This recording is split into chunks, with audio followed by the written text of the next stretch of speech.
Greater Noida వరకట్న హత్య కేసులో 4వ నిందితుడిని అరెస్ట్ చేశారు పోలీసులు. బాధితురాలు నిక్కీ అక్క భర్త రోహిత్ బాటిని హర్యానాలోని సిర్సా టోల్గేట్ వద్ద అదుపులోకి తీసుకున్నారు. బాధితురాలి మామ సత్యవీర్ బాటిని కూడా అరెస్ట్ చేశారు. నిక్కీ అక్క కాంచన్ను సైతం ఇదే కుటుంబంలోని రోహిత్ బాటికిచ్చి వివాహం చేశారు. నిక్కీ హత్య తర్వాత పరారయ్యాడు రోహిత్. మరొకవైపు నిక్కీ భర్త ప్రధాన నిందితుడు విపిన్ ను 14 రోజుల పాటు జ్యుడిషియల్ కస్టడీకి తరలించారు.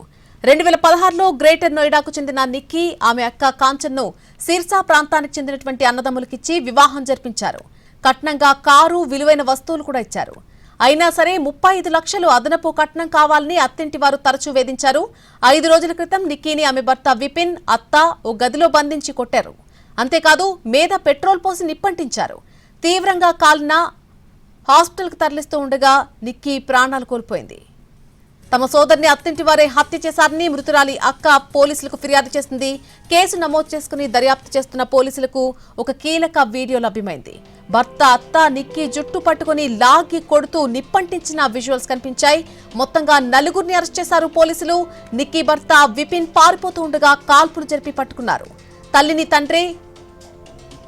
తల్లిని తండ్రే చంపేశాడని తెలిసి ఏడుస్తూ 6 ఏళ్ల బాబు చెప్పడం అక్కడ అందరినీ కదిలించింది.